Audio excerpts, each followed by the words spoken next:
Hare Nama Hare Nama eva kevalam Kalo nasteva nasteva nasteva gatiranyata.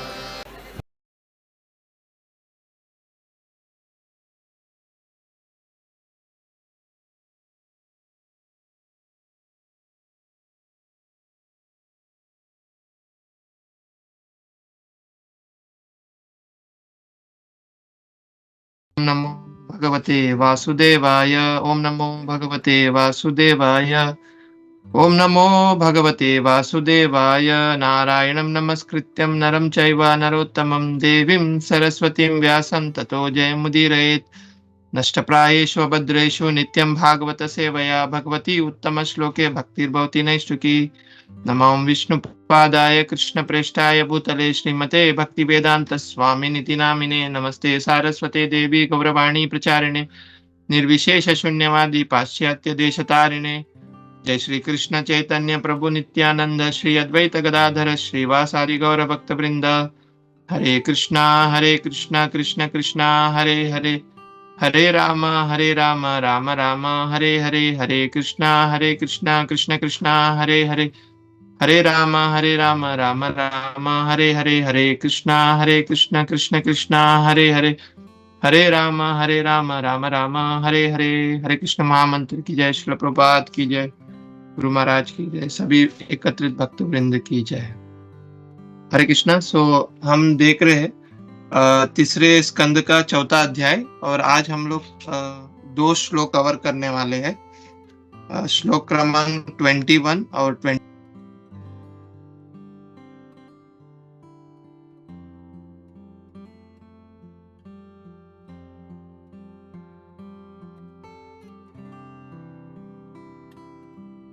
है। हम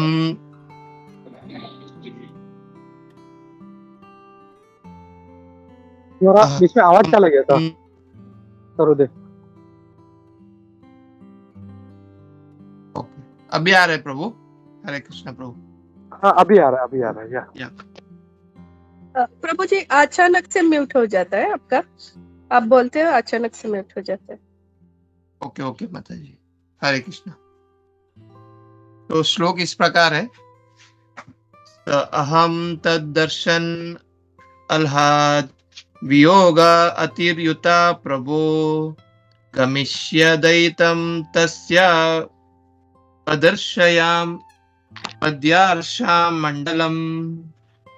अनुवाद शिला प्रभुपाद द्वारा। शिला प्रभुपाद की जय। हे विदुर, अब मैं उनके दर्शन से मिलने वाले आनंद का अभाव में पागल हो रहा हूं, और इसे कम करने के लिए ही अब मैं संगति के लिए हिमालय स्थित बद्री का आश्रम जा रहा हूं, और ऐसे जैसा कि उन्होंने मुझे आदेश दिया है। और श्लोक क्रमांक 22। यत्र नारायण देव नर च भगवान ऋषि मृदु तीव्रम तपा दीर्घम ते पाते लोका भावनो। अनुवाद श्रील प्रभुपाद द्वारा। श्रील प्रभुपाद की जय। वहां बद्रिक आश्रम में नर तथा नारायण ऋषियों के रूप में अपने अवतार में भगवान अनादि काल से समस्त मिलनसार जीवों के कल्याण हेतु महान तपस्या कर रहे हैं। श्रील प्रभुपाद की जय। गुरु महाराज की जय। Hare Krishna. So thank you so much प्रभु जी, माता जी। मैं यही प्रयास करूंगा कि जो कुछ मैंने सुना है भक्तों के मुखारबिंद से, और प्रभुपाद जी क्या बता रहे अपने पर्पट में, वो वही मैं यहाँ पे बोलने का प्रयास करूंगा। अगर हम अब तक ये देख रहे हैं, अगर हम ये जो श्लोक है और ये जो अध्याय है, उसमें हमने यही देखा कि किस तरह से जो उद्धव जी है वो विदुर को बता रहे हैं कि कैसे उन्होंने भगवान कृष्ण का उनको दर्शन प्राप्त हुआ। और वहां पे उद्धव जी भगवान कृष्ण से बोलते हैं कि कृपा करके अगर मैं योग्य हूं तो वही ज्ञान मुझे दीजिए जो आपने ब्रह्मा जी को दिया था।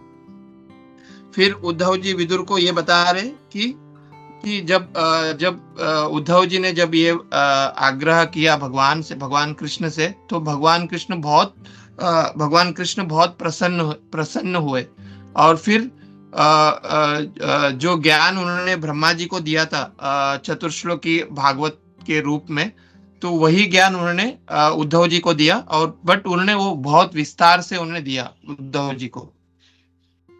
फिर उसके बाद क्या होता है कि भगवान कृष्ण वहां से चले जाते हैं और जो उद्धव जी है वो वृंदावन के ओर आते हैं, और वहां पे उन्हें उद्धव जी को यहाँ पर वो उद्धव जी को फिर वो उद्धव जी विदुर से मिलते हैं। फिर आज के जो श्लोक है उसमें ये बताया जा रहा है कि यहाँ पे उद्धव जी ये बोल रहे विदुर को कि उन्हें अभी इतना विरह हो रहा है कि भगवान कृष्ण अभी इस धरातल से अपना जो लीला है वो समाप्त करके जा चुके, तो उनको बहुत विरह हो रहा है उद्धव जी को।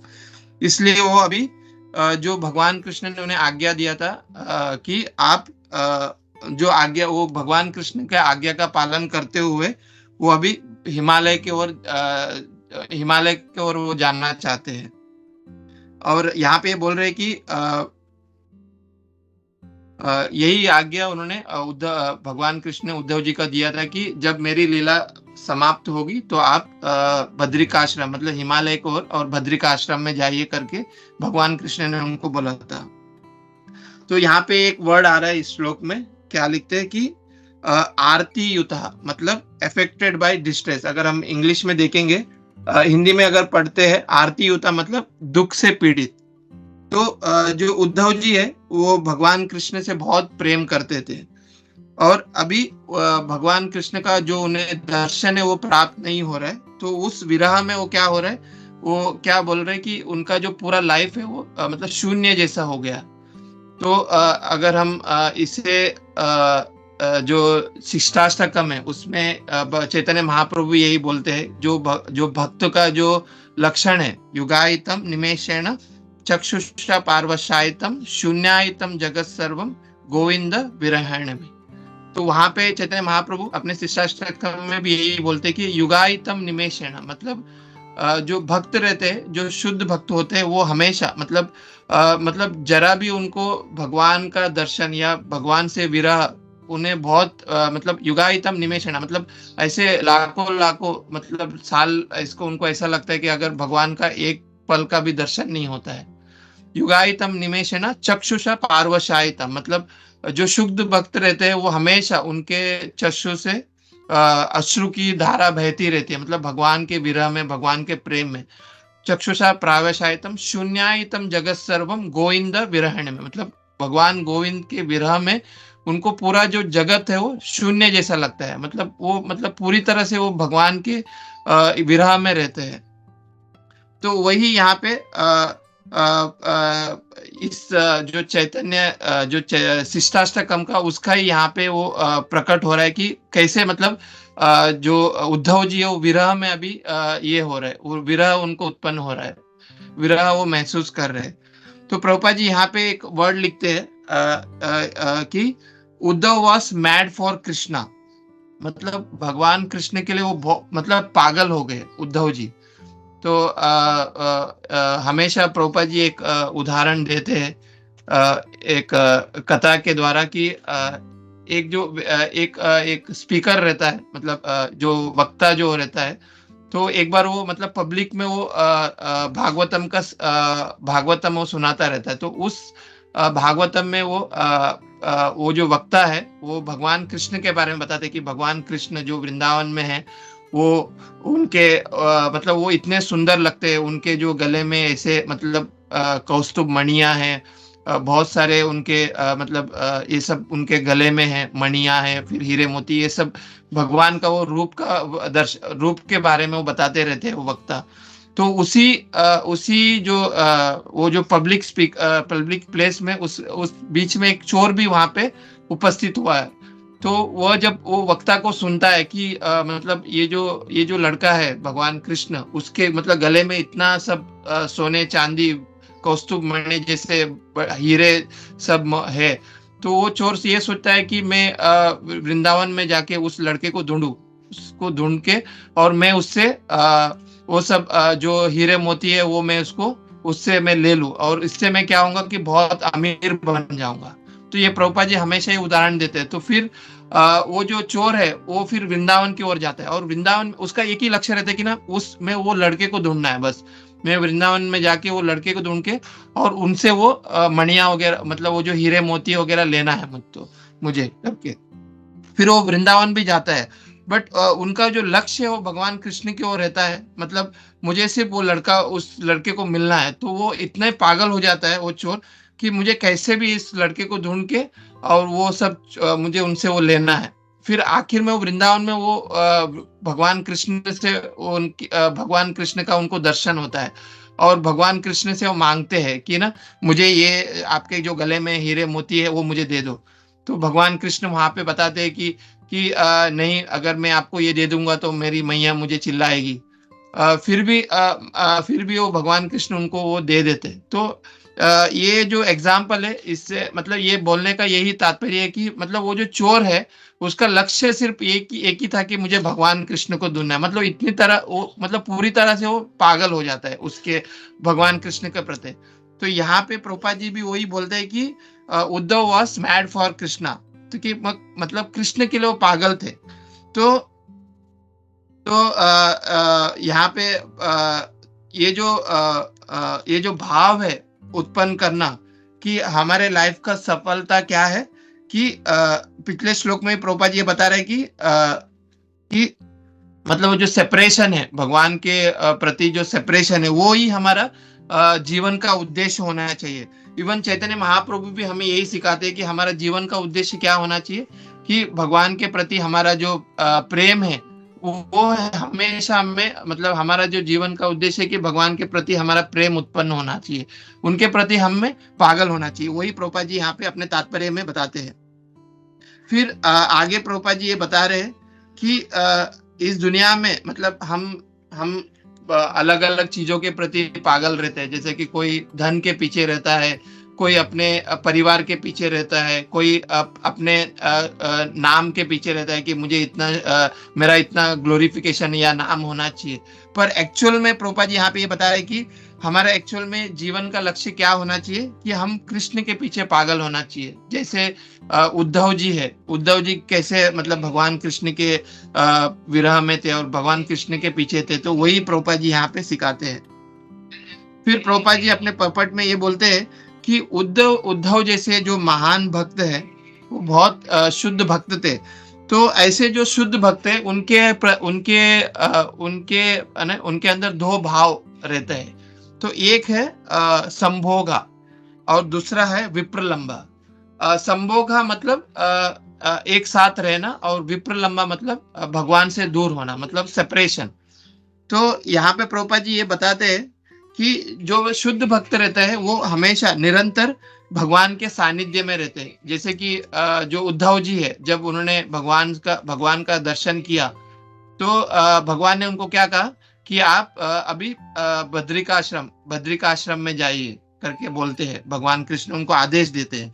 तो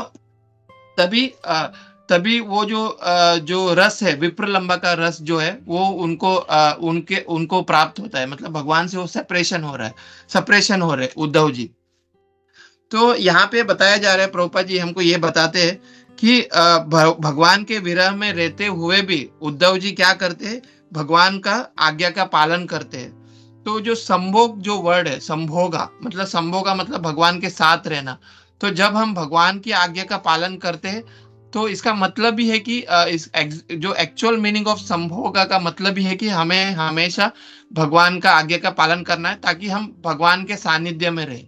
तो ये जो भगवान के संग में रहना या शुद्ध भक्त के संग में रहना मतलब क्या है, कि हमें भगवान के या शुद्ध भक्तों की आज्ञा का पालन करना है। तो that is the actual meaning of that word संभोगा। तो जो शुद्ध भक्त रहते हैं वो हमेशा भगवान की सेवा में लगे रहते हैं। उनको भगवान के दर्शन हो या ना हो, वो हमेशा भगवान के सेवा में लगे रहते। और यही भगवान का मतलब ऐसी मतलब जो शुद्ध भक्त है वो भगवान के आज्ञा का पालन करते हैं।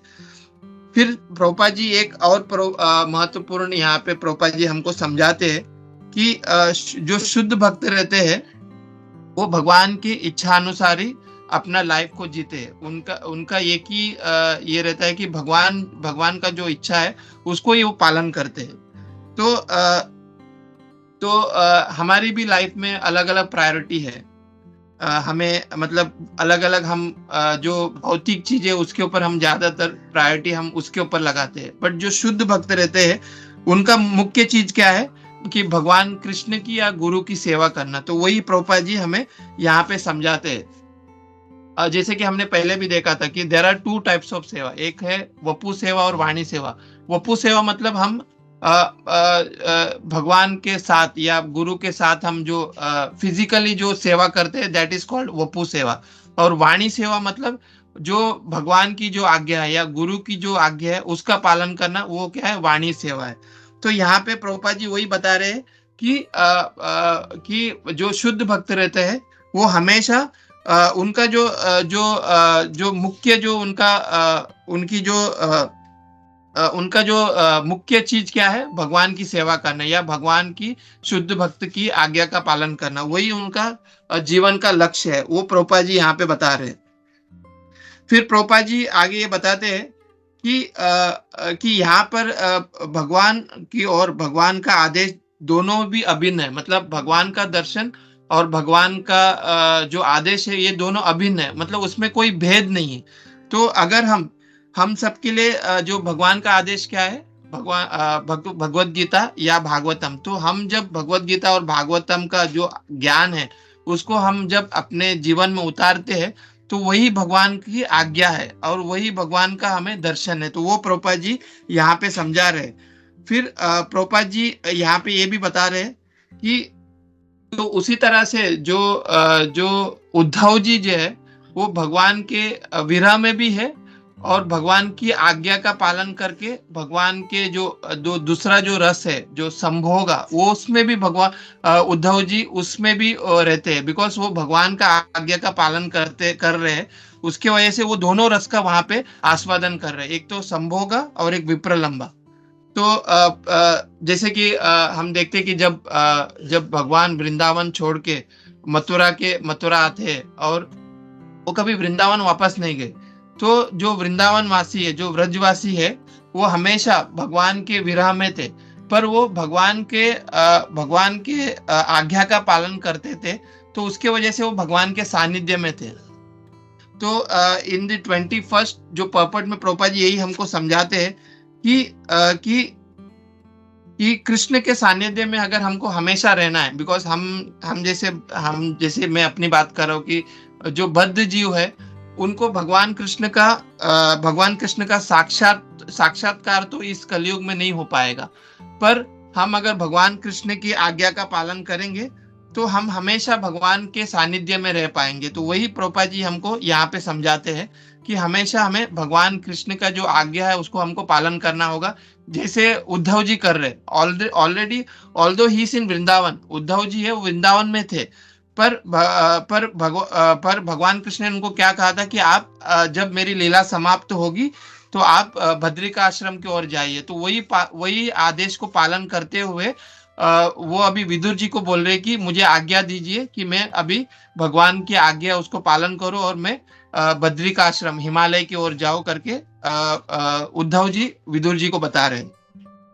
फिर जो 22 का जो 22nd जो श्लोका है उसमें यहाँ पे जो बद्रिका आश्रम है उसकी महिमा के बारे में यहाँ पे हमें 22वां नंबर श्लोक में हम देख सकते हैं। तो बद्रिका आश्रम में भगवान का एक अवतार है नर नारायण ऋषि करके। तो यहाँ पे ये बता रहे कि ये जो नर नारायण ऋषि है ये मतलब काफी सालों से, मतलब वहां पे काफी सालों से वो वहां पे वो तपस्या कर रहे हैं।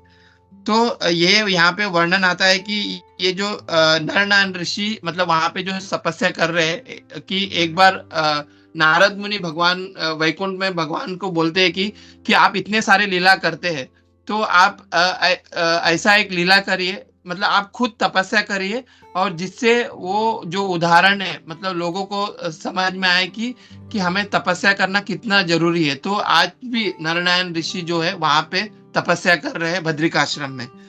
और इससे हमें मतलब भगवान हमको सिखा रहे हैं कि तपस्या करना कितना जरूरी है, वो हमें भगवान नरनारायण ऋषि के रूप में सिखा रहे हैं।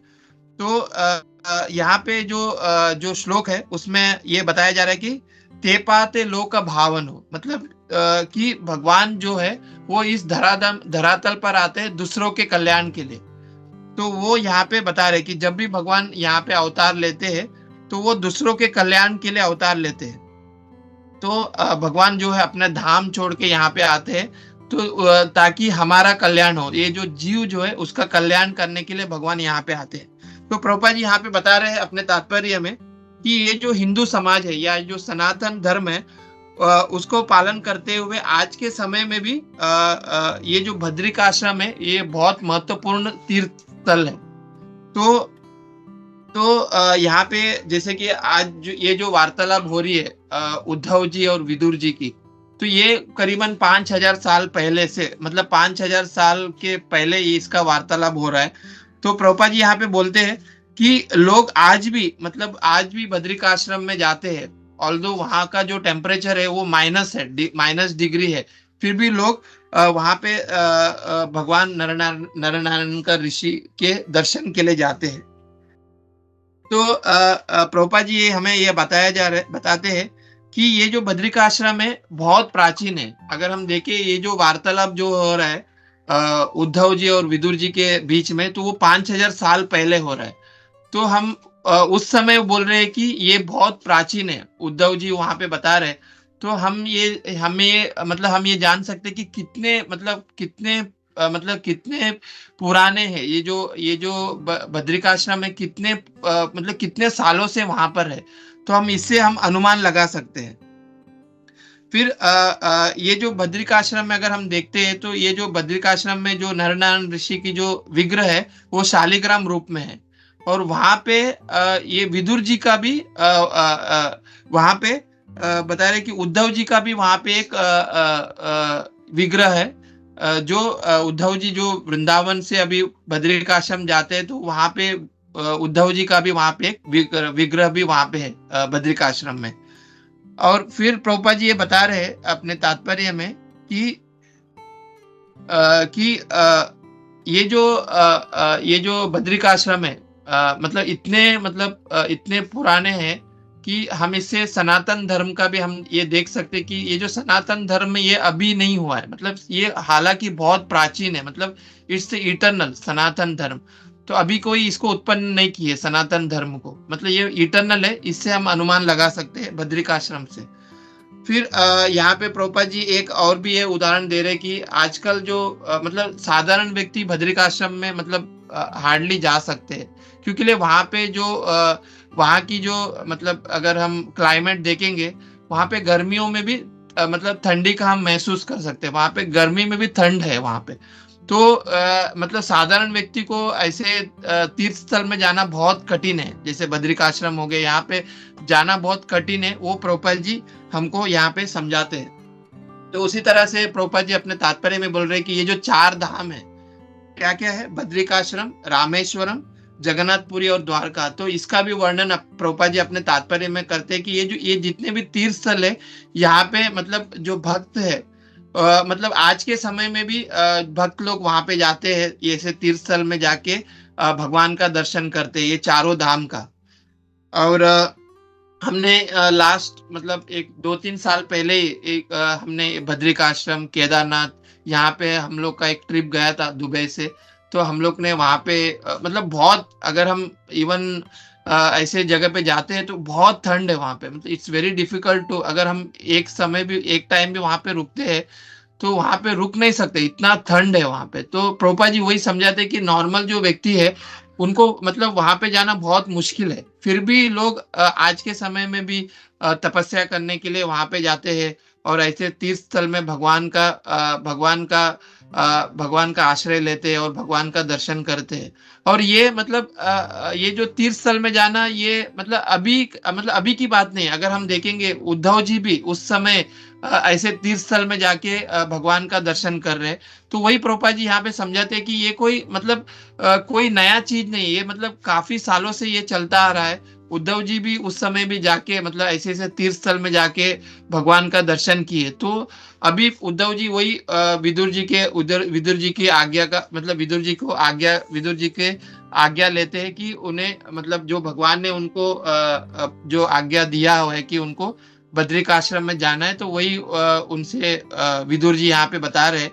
उद्धव जी यहाँ पे विदुर जी को बताते हैं कि मुझे अभी आज्ञा दीजिए ताकि मैं बद्रिक आश्रम की ओर जाऊं करके उद्धव जी यहाँ पे विदुर जी को बता रहे हैं। तो ये जो 2 श्लोक है, उसमें ये पहले श्लोक में किस तरह से उद्धव जी है भगवान की आज्ञा का पालन कर रहे हैं, वो यहाँ पे बताया जाता है।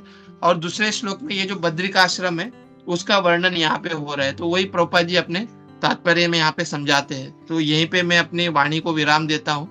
और अगर मुझसे कुछ भी गलत, बिकॉज मैंने यही प्रयास किया है कि मतलब जो प्रभुपाद जी यहाँ पे बता रहे अपने पर्पट में, वही यहाँ पे मैं यहाँ पे बोलने का प्रयास किया हूँ। तो मैं यहीं पे अपने वाणी को विराम देता हूँ। हरे कृष्णा। शिल प्रभुपाद की जय। गुरु महाराज की जय। मैं विनंती करता हूँ जो भी अपने जो दूसरे स्पीकर है वो भी यहाँ पे कुछ पॉइंट्स ऐड करें। हरे कृष्ण। शिल प्रभुपाद की जय। हरे कृष्णा प्रभु जी, दंडवत प्रणाम, सभी को दंडवत प्रणाम। आपका lecture always full of points and आप you also explain it so well प्रभु जी। इतना actually मैंने 2 pages का notes लिया है आपका lecture से, so very good points you've given and made us understand these 2 verses. मैं थोड़ा quick recap कर दूंगी and थोड़ा points whatever research that I've done I will add that and please correct me Prabhu ji if I'm wrong. So आपने first of all background दिए थे, before jumping into the verses, अच्छा background दिए थे क्या हो रहा है यहाँ, and then पहले वर्ष में आप एटलीस्ट मेरा टेक अवे ये है कि the key word mad for Krishna, being mad for Krishna, and आप एंड ये वर्ड भी आपने स्ट्रेस किया, आरती युतः, that is afflicted by distress, and इस पॉइंट को स्ट्रेस करने के लिए शिष्टाष्टकम का भी आपने कोट किया, योगितम निमिषेन। आपने देन ये थीफ का एग्जाम्पल दिया, कैसे वो although he wanted to steal Krishna का ज्वेल्स, पर कंप्लीटली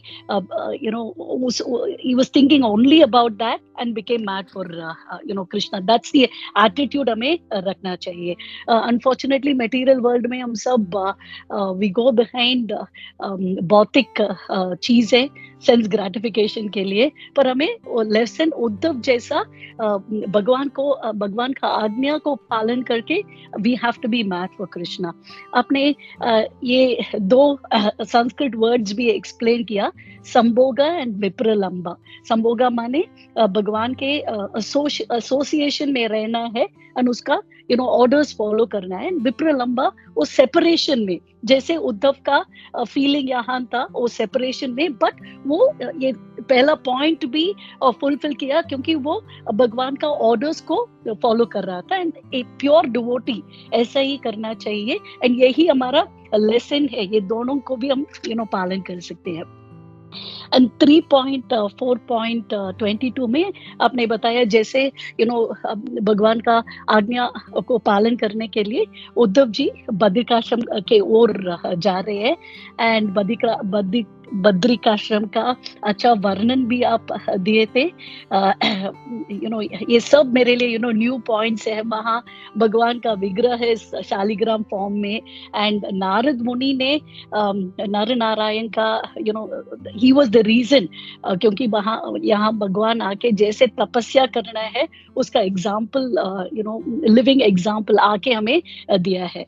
एंड आपने ये तीर्थ स्थल के बारे में भी, बाकी तीर्थ स्थल के बारे में भी मेंशन किया, एंड ये पॉइंट भी बहुत अच्छा था कि प्रूफ है दैट सनातन धर्म इज इटर्नल। ऐसे वर्ड से भी हम वो समझ सकते हैं। Probably I just wanted to add few points. पहला my first point was when I saw ये 4 धाम का mention यहाँ है, so इसलिए मैंने immediately took me to भक्ति रसामृत सिंधु। वहाँ रूप गोस्वामी ने 64 basic principles of devotional service दिए हैं, and point number 7 is residing in a sacred place like Dwarka या वृंदावन, यानी द्वारकादि निवासनम। पर अब हम आगे we go not only residing but Puranas को भी रेफर करके एक वर्स है कि persons, मैं फर्स्ट इंग्लिश में I'll just read that out, persons who attempt to visit holy places of pilgrimage like Vrindavan, Mathura और Dwarka are actually glorified. So जो लोग attempt करते हैं ऐसे पुण्य स्थल या तीर्थ स्थल जाने के लिए, उसका glorification होता है, and उसका result क्या है? ऐसे traveling activities, ऐसे तीर्थ स्थल पे जाने से वो ये भौतिक existence का रेगिस्तान को पार कर सकते हैं। तो इतना महत्व दिया गया है for visiting the holy places. Then दूसरा हरिभक्ति सुधोदिया का भी एक रेफरेंस है, एंड वहाँ एक कहा गया है कि जो लोग प्योर डिवोशनल सर्विस में है एंड जिसको विष्णु का मूर्ति देखने का अपॉर्चुनिटी मिलता है, उसको ये प्रिजन हाउस यानी जेल एंटर करने से रिलीफ होता है। ये जेल क्या है? ये जेल मदर का वूम्ब है। सो इन अदर वर्ड्स इसका मीनिंग ये है कि ये रिपीटेड साइकिल ऑफ जन्म मृत्यु से तीर्थ स्थल जाने से, विष्णु का मूर्ति को देखने से हमें ये रिजल्ट मिलता है। इतना महत्वपूर्ण है टू विजिट इम्पोर्टेंट और तीर्थ स्थल। देन प्रभु जी, मेरा एक और पॉइंट ये I just wanted to talk about 2 things because first I talk about Rameswaram. थोड़ा मैंने जस्ट रिसर्च किया, like because for me I don't think I've been to Rameshwaram unless मैं बहुत छोटी थी, मेरे because हमारा तो आदत था every weekend we would go and visit some Vishnu temple जब मैं before my marriage when I was in Chennai, so maybe we would have gone deep south also. पर मैंने थोड़ा रिसर्च किया इसका सिग्निफिकेंस क्या है, बिकॉज जनरली रामेश्वरम का शिव जी का एंड साईवाइट्स ऑल्सो उन लोगों के लिए बहुत इम्पोर्टेंट है। सो जो मैंने सोचा क्यों यहाँ इसका मेंशन है, so few points that I got. First, Chaitanya Mahaprabhu found the Kurma Purana here, and इस कूर्म पुराण में व्हाट इज सिग्निफिकेंट इज, ये क्वेश्चन भी आता है कॉन्स्टेंटली, कैसे रावण ने सीता माता को किडनैप किया। सीता माता तो शी इज सबसे ऊपर है, how is it possible.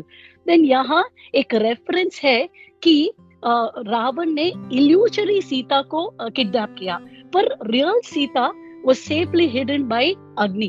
So Chaitanya Mahaprabhu को ये कूर्म पुराण में इस point he refers to this point from there.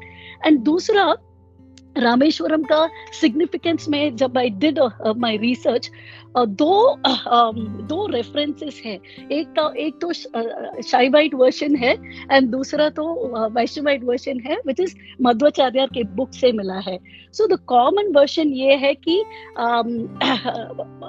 Ram ji ने रावण का हत्या करने से उसका पाप लग गया, बिकॉज इसने भगवान ने ब्राह्मण का हत्या किया। सो इसलिए वहाँ ये शिवलिंग का स्थापना हुआ, एंड वहाँ भी 2 शिवलिंग, क्योंकि हनुमान जी को एक लेके आने के लिए, हिमालय से लेके आने के लिए भेजा था, पर थोड़ा देर हो गया, इसलिए माता जी ने सीता माता ने वहाँ जो रेत था उससे एक लिंग बनाया। सो वहाँ 2 लिंग है।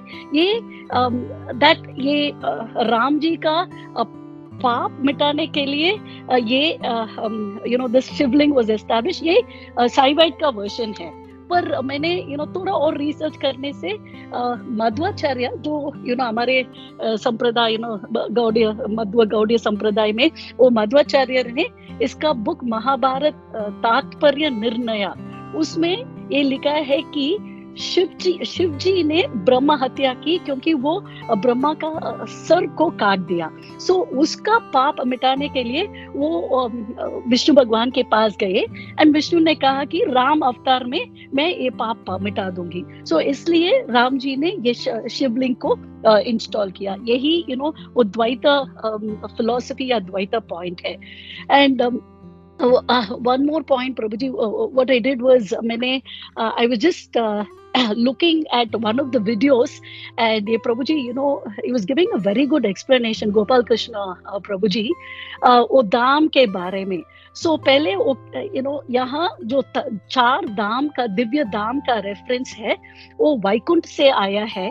एंड अब इसका दिशा हम देख रहे हैं तो हमें पता चलेगा कि एक नॉर्थ में है, एक साउथ में है, एक ईस्ट में है एंड एक वेस्ट ऑफ इंडिया।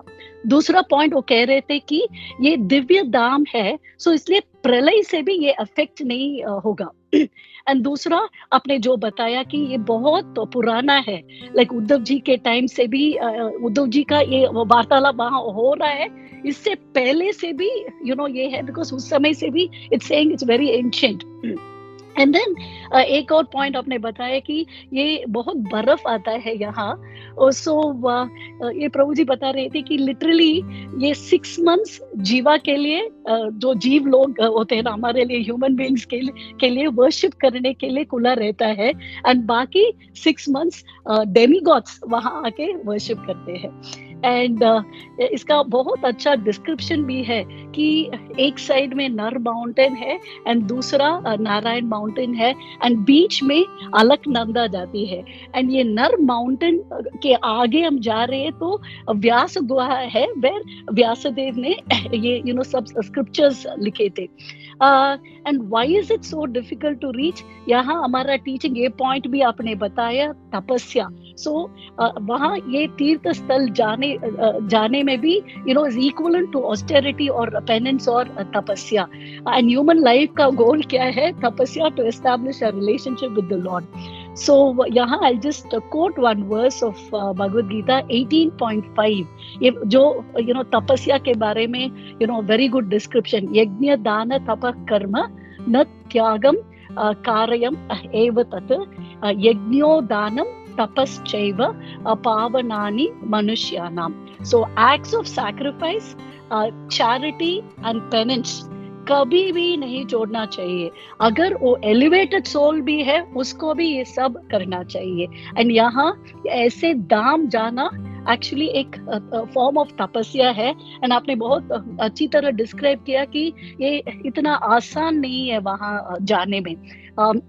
एंड ये प्रभु जी जब कह रहे थे, he said they went as a group, और कुछ लोग तो आई थिंक हरिद्वार में ही रुक गए एंड कुछ लोग थोड़ा आगे जाके, बिकॉज ब्रीथिंग का भी यहाँ प्रॉब्लम हो जाता है एंड बर्फ को मैनेज करना भी बहुत डिफिकल्ट होता है। फ्रैंकली प्रभु जी, मेरा पर्सनल एक्सपीरियंस, मैं देवप्रयाग गई थी जो कॉन्फ्लुएंस ऑफ द 4 rivers, वो भी थोड़ा मुश्किल था मुझे। So lesson for me is ज्यादा तपस्या डेफिनेटली करना चाहिए to get freed from the repeated cycle of birth and death. Hare Krishna, Prabhuji. Thank you. If I made any mistakes, I'm sorry. And, if there are any corrections, please, I request everybody to correct me. Hare Krishna, Dandavat Pranam. हरे कृष्णा माता जी, thank you so much माता जी और बहुत सारे points आपने बताया माता जी। मैं सिर्फ एक पॉइंट ऐड करूंगा माता जी, आपने जो बताया कि वो नर नारायण का जो है बीच में जो अलकनंदा है और वहां पे जो व्यास गुफा है, तो हम लोग जब लास्ट टाइम गए थे तो वहां पे ऐसा बताया कि ये जो अलकनंदा है वो बहुत ऊपर था पहले। जब व्यास जी जब ये स्क्रिप्चर का रचना कर रहे थे तो उनको बहुत मतलब उससे साउंड आता है, मतलब वो जो अलकनंदा से। तो फिर उन्होंने उनको आज्ञा की कि आप नीचे की ओर जाए। तो अगर हम अभी भी जाएंगे वो व्यास गुफा में, तो जब हम व्यास गुफा के अंदर जाते तो वो जो अलकनंदा का जो रिवर्स का जो नॉइस है वो कभी आता नहीं है। बट जैसे ही हम व्यास गुफा से बाहर निकलते हैं तो फिर वो अलकनंदा का जो आवाज है वो फिर हमको सुनाई देता है। तो I was when we are in the Badrikashram, तो वो यहाँ पे बताया जा रहा था। हरे कृष्णा प्रभु, थैंक यू सो मच माता जी। हरे कृष्णा प्रभु। Hare Krishna. First of all मतलब बहुत अच्छा क्लास था तुम्हारा और बहुत सारा जो पॉइंट्स है तुमने यहाँ पे जोड़े, जो विप्रलंब भाव, संभोगा, ये सब टेक्निकल जो चीज़ें हैं नाइसली एक्सप्लेन है, जैसे माता जी ने ऑलरेडी कवर किया एंड माता जी ने भी बहुत अच्छा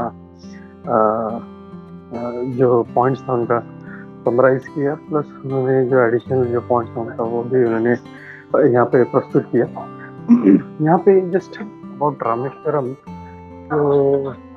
जो बात है, तो यहाँ पे I just want to present Vaishnava view.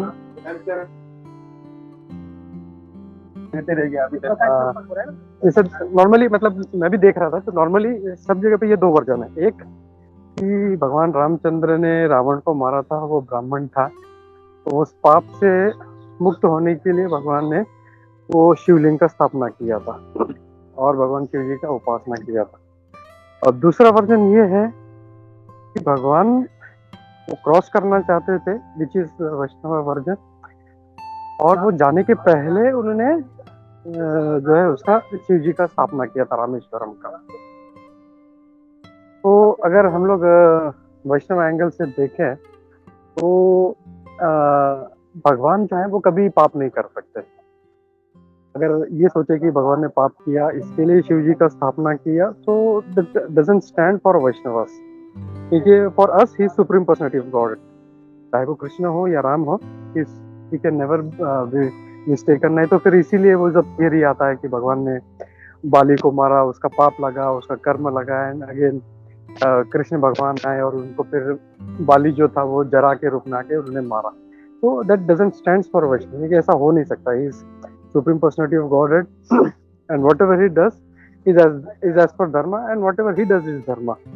तो यहाँ पे हम लोगों को जो अपना वैष्णव वर्जन है वो लेना चाहिए। एंड मे बी जो शैवाइट्स हैं वो शिव जी का जो है ना ग्लोरीफाई करने के लिए maybe putting that version, I don't know about their version, लेकिन for us as a Vaishnav this version stands, क्योंकि it was build before lord Ramachandra went to Lanka and it was build over there and we should stick to that. That's what I feel. Hare Krishna. Samad Pranam Surya.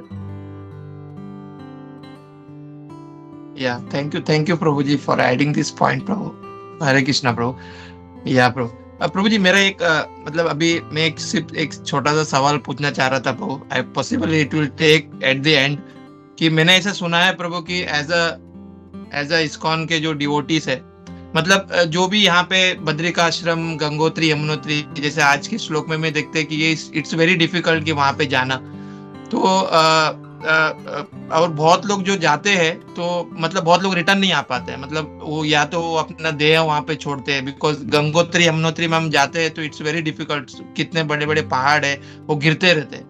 तो मैंने ऐसा सुना है कि प्रभु की मतलब जो डिवोटीज है, इंस्टेड ऑफ गोइंग देयर और वहां पे जाके, मतलब प्रभुपाद जी हमेशा हमको बताते हैं कि आपका जो लाइफ है उसको आप प्रीच में लगाइए, प्रीचिंग में वगैरह करिए, तो instead of going there and leave your body there, better you go Vrindavan and जैसे जगन्नाथपुरी ऐसे प्लेस में जाइए और अपना जो देह है you preach for that purpose only. तो हम ये मतलब ऐसा मैंने सुना था प्रभु, इज इट राइट? और अगर तो कहाँ तक हम ये सोच सकते हैं कि whether we should go there? तो ये एक मेरा प्रश्न था प्रभु, तो if it take it at the end also प्रभु इफ पॉसिबल। हरे कृष्णा प्रभु। या प्रभु हरे कृष्णा। नहीं प्रभु, कंटिन्यूशन में लेते हैं तो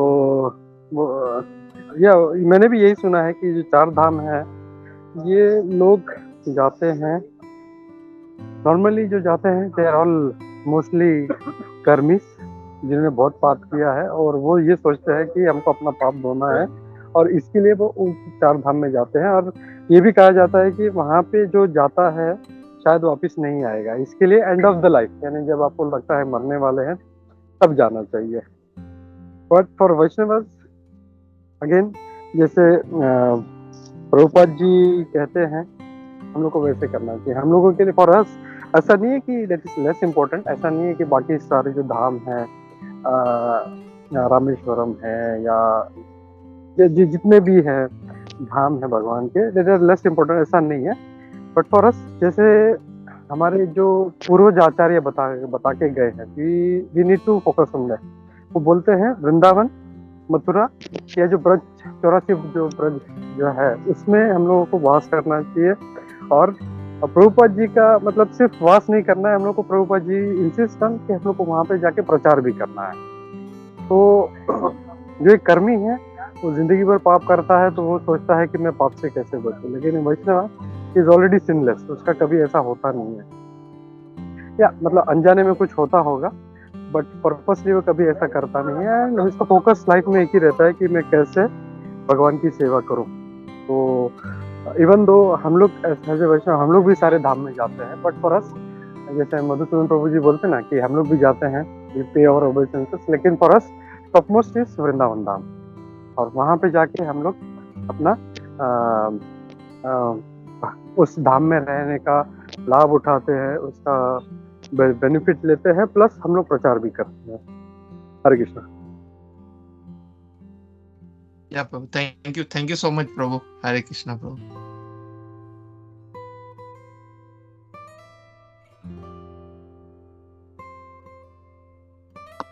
विश्वम्बर प्रभु जी, हरे कृष्णा। या प्रभु जी, हरे कृष्णा प्रभु जी, धन्यवाद प्रणाम। प्रभु आवाज आ रहा है ना? या प्रभु। ओके प्रभु, अपना क्लास काफी सुंदर था, पॉइंट्स मेरे पास भी हैं काफी, लेकिन समय इजाजत नहीं देता ज्यादा यहाँ पे सब भक्तों के पास समय। लेकिन जो मैंने आज मेरा बोलने का था स्पीकर में, तो मैंने जो पॉइंट देखे तो उसमें ये मैंने जो रियलाइजेशन था मेरा वो ये था कि उद्धव ने जब भगवान के दर्शन किए तो फिर उनसे मिलने के लिए पागल हो रहे थे, और इसलिए वो उनके आदेश का पालन करते हैं। और हम देखते हैं कि नारद मुनि ने भी जब भगवान का एक बार दर्शन किया तब उनसे मिलने के लिए वो बहुत ज्यादा वो थे, उनके दर्शन मात्र एक बार दर्शन के लिए वो उनको बहुत ज्यादा ढूंढते थे। परीक्षित महाराज ने भी उनको भगवान को घर में देखा तो तब से वो ऐसे हो गए कि मैं उनको ढूंढता था, तभी उनका नाम परीक्षित पड़ा। वो परीक्षण करते थे, क्या मैंने जिनको घर में देखा है ये वही है? सबकी धोती पकड़ पकड़ के महाराज परीक्षित देखते थे, तो परीक्षण करते थे, इसलिए उनका नाम परीक्षित पड़ा। और भी हम देखते हैं काफी भक्त जो है जो भगवान का एक बार दर्शन कर लेते हैं वो रह नहीं पाते उनके बिना, फिर उनके आदेशों का ही पालन करते रहते हैं और उनसे मिलने का उनसे रहता है। और जो मैंने देखा कि इसमें एक चीज ये है कि हम भौतिक दुनिया से अगर हम कंपेयर करते हैं तो भौतिक दुनिया में व्यक्ति अगर किसी से आकर्षित होता है, अगर वो उसको वस्तु नहीं मिलती है तो वो पागल हो जाता है। लेकिन वो पागल ऐसा हो जाता है कि वो अपने आप को शरीर को त्याग देता है, गलत चीजें से मारा जाते हैं। लेकिन वैष्णवता ये नहीं है, वैष्णवता में भी सेम वैसे ही होता है, लेकिन वो उच्च पद पे उठता जाता है, ये नीचे पद पे जाता है बिल्कुल।